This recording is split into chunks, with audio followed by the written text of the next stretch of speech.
Hello and welcome to what is the first ever video by the Awesome Update. My name is Ben, aka Blacksmith, and this video marks the beginning of a new era for Tau, and what better way to start things off by taking a look at the upcoming major release, The Elder Scrolls Online. Before we begin, a quick disclaimer: as of the time of release of this video, ESO is still in beta testing with numerous beta weekends taking place, and that's where all the footage you see is from.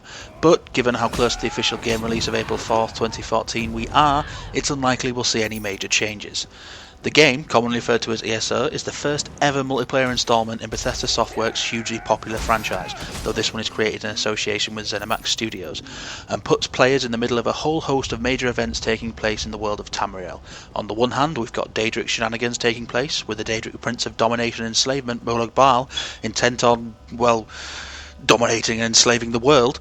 And on the other hand, we've got some serious international troubles brewing with the three playable factions, the Daggerfall Covenant, the Aldmeri Dominion and the Ebonheart Pact, all vying for control of key locations and looking to assault the imperial city of Cyrodiil.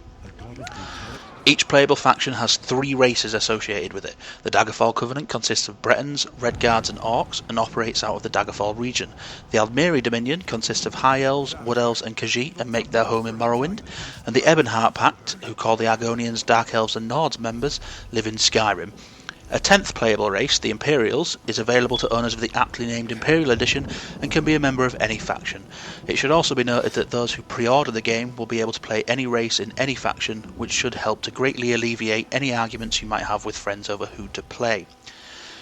Gameplay-wise, there are a lot of familiar elements we've come to expect from the Elder Scrolls series, along with necessary changes or inclusions to better facilitate the transition to the MMO genre. Questing, for instance, is a mixture between the free-roaming, stumble-upon nature we've come to expect from an Elder Scrolls game, and the more linear, area-to-area nature that is standard to MMOs. I've heard some complaints about the latter, with some people wanting the pure Elder Scrolls way, but I honestly think they've come up with the best possible integration of both. Whilst questing, I feel like I'm consistently progressing towards endgame with the more linear quests, but I'm greatly treated to hidden quest lines and zones whilst out and about, and can certainly still pick and choose where I go and what I do. One of the major points for me was the class system. Going in, I really didn't want to see another standard WoW-type class system that restricts you to a certain role or roles depending on a certain specialisation.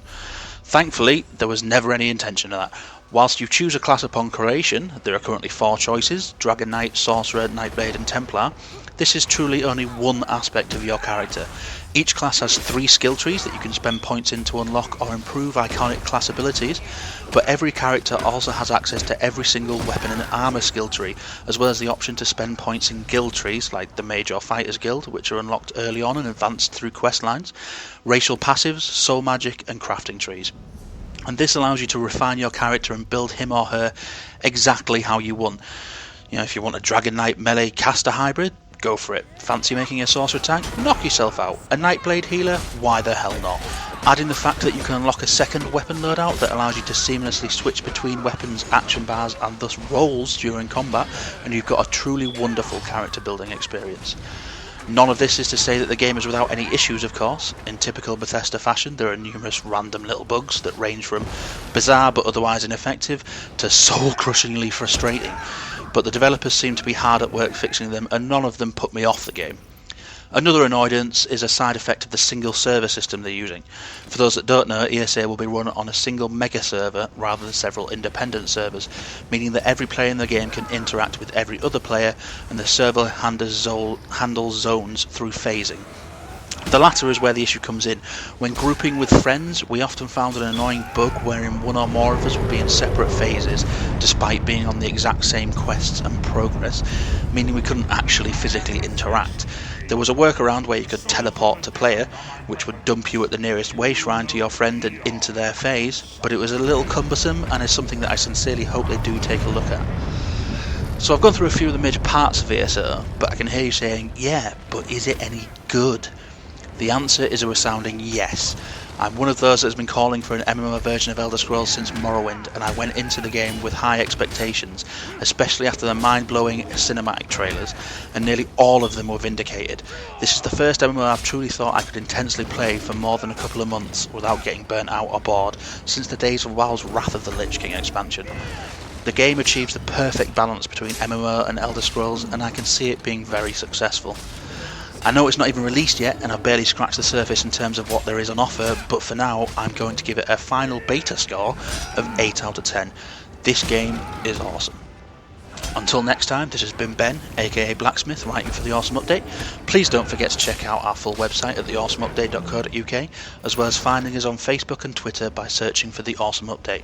Also, let us know what you thought of both this video and the game itself in the comments below. Thank you.